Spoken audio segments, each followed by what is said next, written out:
If you are watching this video, our house did not burn down. Hello and welcome back to the June May channel. My name is Paula Jean, and this is where I share about my sewing and making endeavors. A few weeks ago, I was all set and ready and excited to start cutting out and making muslins for the knit pieces that I outlined in my plans video and at the end of December. And then on January 7th, as you may have heard on the news, parts of our city caught on fire.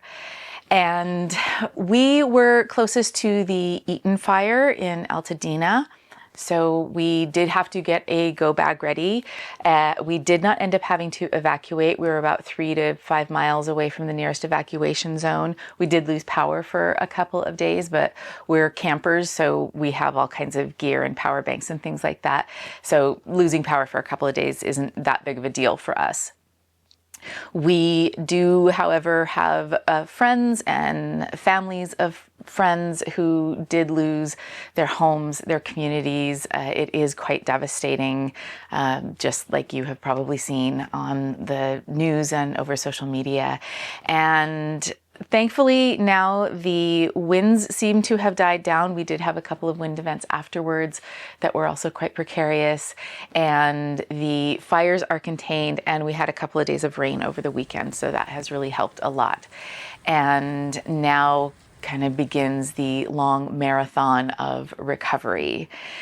And so obviously we are feeling this weird mix of gratitude that we are okay, our stuff is okay, and deep, deep sorrow for everybody who has lost something, which is really everybody in Los Angeles, because the areas that were affected were quite different, very diverse, from all economic walks of life, and some really, really beautiful areas that we loved to go to before, and they're just kind of leveled. So that is very, very sad. My own house burned down when I was 11, so I know what these people are going through, and I have a great deal of empathy and compassion and grief along with them.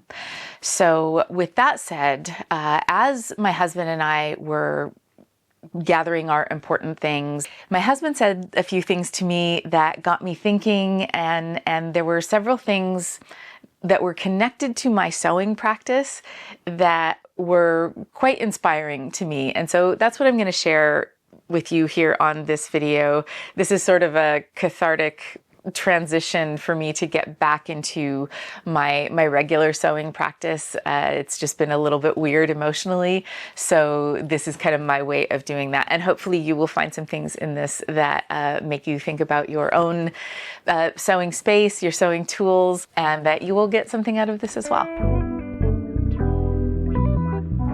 So as I said, we got all of our important things and papers all ready to go right by the door in case we got an evacuation order. And my husband had said something to me that was really interesting. He said, you know, a lot of our stuff is replaceable, and the only things that really are irreplaceable is your wardrobe, because you've made all of them, so you can't rebuy them. And I thought about it for a second, and I said, oh, that's interesting, because I don't think of it that way. To me, I can just remake my wardrobe. So in a way, that's one of the most replaceable things that we have. And it was really kind of heartwarming for me to feel that, because even though I love the things that I make, I love making clothes for myself, and I love that I can make them fit, and I definitely love my pieces of clothing that I've made for myself much more than most of the clothing that I ever bought when I was still buying ready to wear. And even though that is the case, what I love much more, and what is much more fulfilling for me, are the techniques, the putting together of pieces, the interpretation of patterns and hacking and all of that. And that is something that, as long as I am alive and have all my faculties, that is something that nothing can take away from me. So I found that very inspiring and heartwarming. So I am not super attached to the items. It's the experience of making things that really kind of rocks my boat.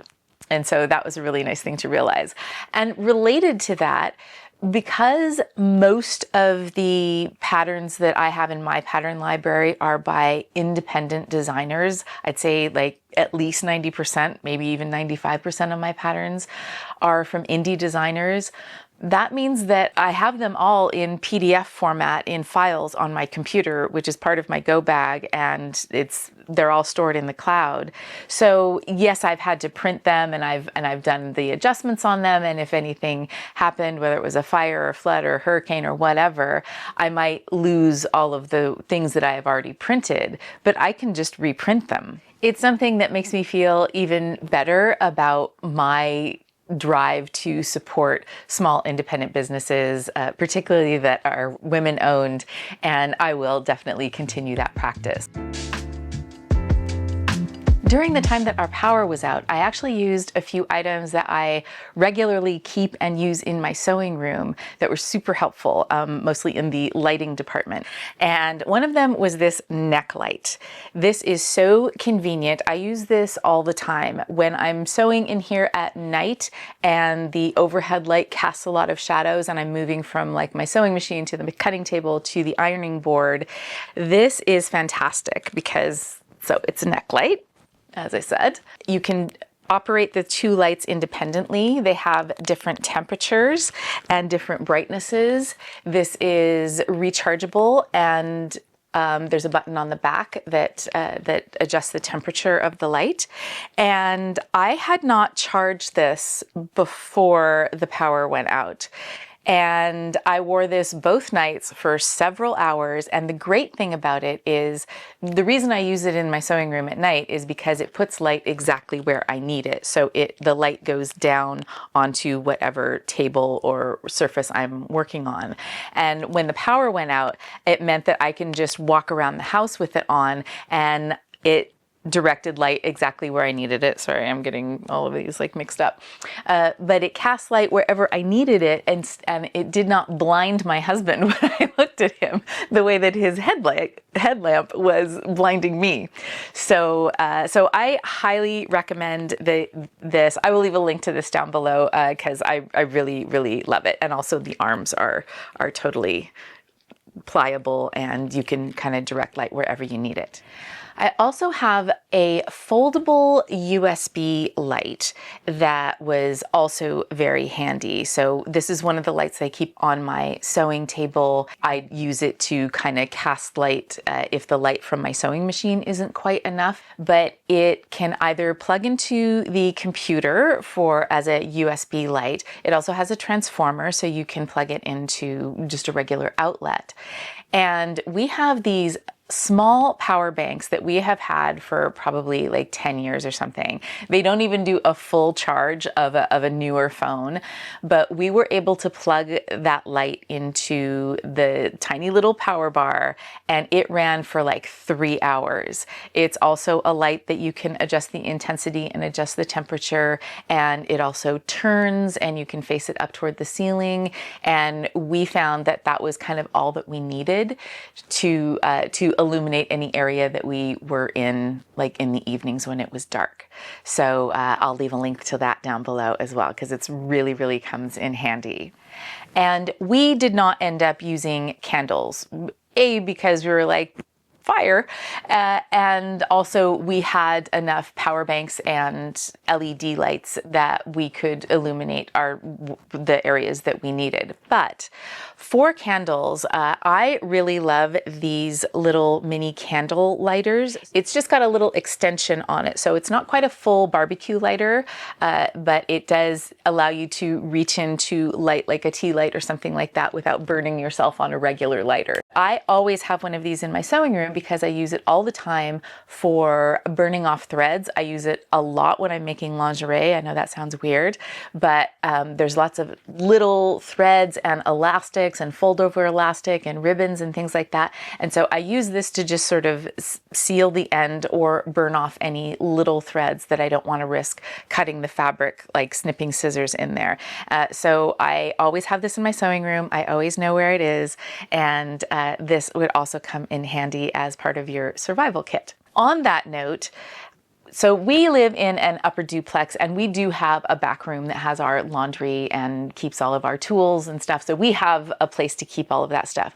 But if you're somebody who lives like in an apartment and you don't have a garage or a storage space, but you do have a sewing or craft space, I would make the argument that that is the area to kind of keep all of your emergency lights, batteries, flashlights, chargers, and things like that, because it is likely an area that you're in all the time. And even if you don't have an organized space, I'll bet you anything that you know where everything is. So even if it's a complete mess, you know where the things are in that area. So keeping those things in your sewing or craft space is going to be a lot better than keeping them like in a closet that you hardly ever go in. And so when the time comes, like nothing is charged and you need to fumble around for things. So at least if they're in a space that you are in all the time anyway, then you're always putting your eyes on it, and you know it'll occur to you like, oh yeah, I should charge that thing. So your sewing space can actually be a place that you can keep your kind of sewing and emergency things. Another thing that happened when the fires hit is that so many people were displaced and lost everything.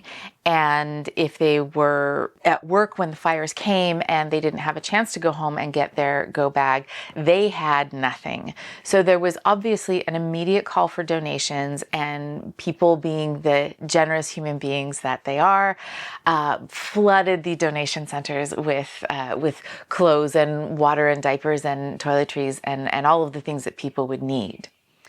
Personally, I kind of hit the pause button before doing that because of my personal experience with this particular kind of disaster.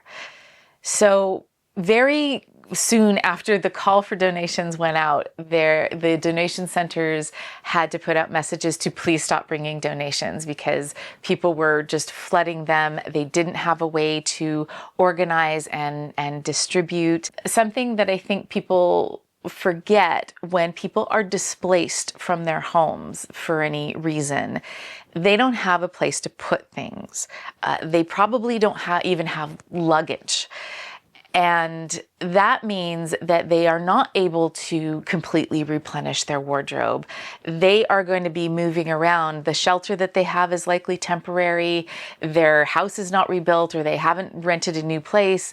There's so much chaos that there's only so much they can take. So these donation centers are now having to deal with this overage of donations. And as you may or may not know, a lot of donations, even to Goodwill and to Salvation Army and things like that, a lot of those things often end up in a landfill. And it's not why people give things to donation centers, but the fact is that that things that people don't buy, there's no place for them to go. So that is a frustrating irony because this was a weather event and the climate crisis is real. I also remember when I was 11 and my house burned down and we got these loot bags from the American Red Cross, which is a fantastic organization. Please donate there if you can. But inside these loot bags were like a toothbrush and toothpaste and a little toy helicopter thing. And I remember the beige t-shirt that was in that bag, and it was a Nike t-shirt that had an emblem, kind of a pinwheel of the Nike swoosh on the chest.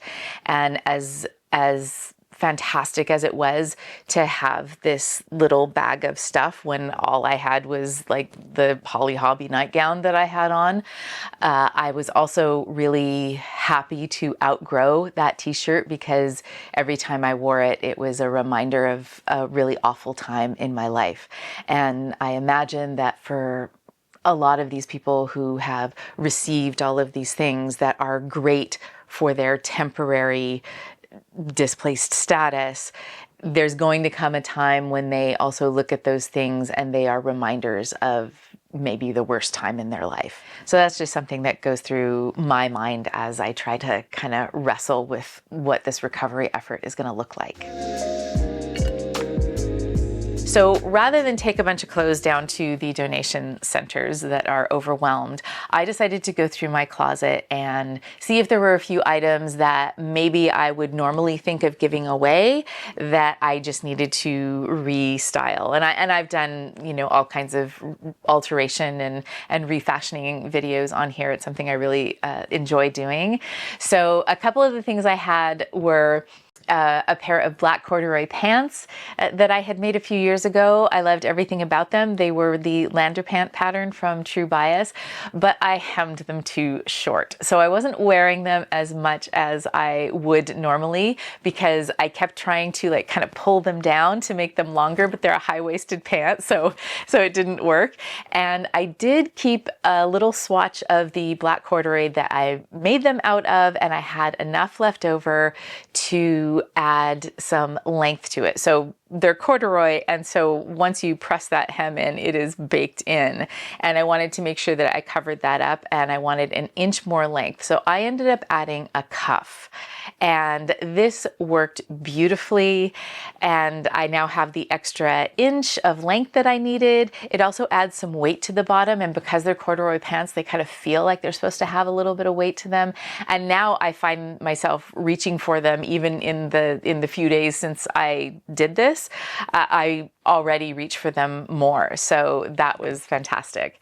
Another item was a sheer sweater that I had bought at Uniqlo like many, many years ago. And I had bought it because I loved the color and I thought, oh, this will be a perfect thing to like take to the beach if we, you know, stay into the evening and it gets cool.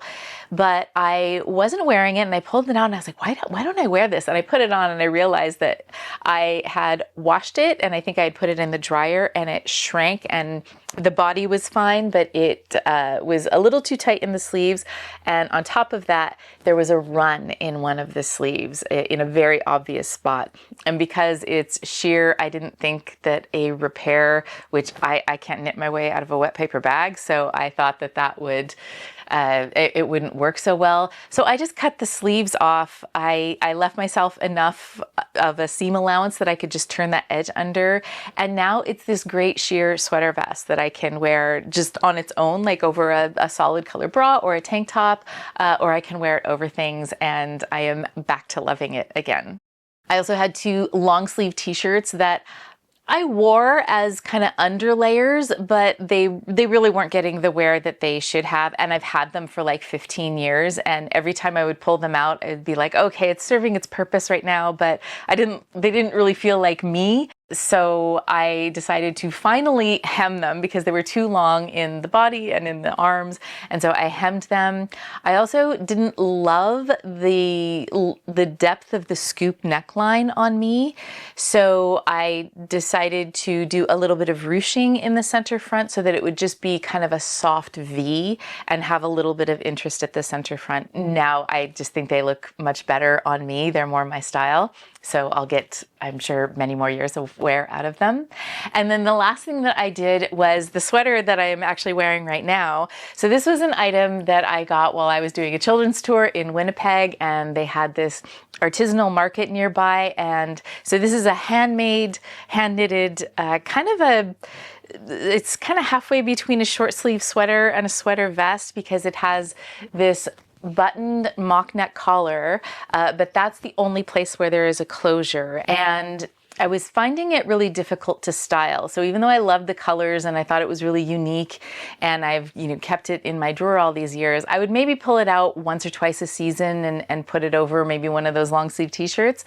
But I felt like it had a lot more potential. So It had these two kind of useless little pockets that I had already taken off, but I saved them in case I was going to do something else with it. And I went ahead and I cropped it. And I've done another sweater like this when I refashioned one of my husband's sweaters, and I wanted to keep the ribbing along the bottom. So I'll link that video down below. But I did that treatment on the bottom, and then I had some large black snaps, and I unraveled one of the pockets so that I could use that yarn to stitch on these snaps in a way that they didn't show on the front. And it worked out beautifully. So now it's at a length that is more suitable for me. I can close it all the way up if I want to, and I can also wear it partially closed up with the collar open. So I just have so many more options in terms of ways to wear this now.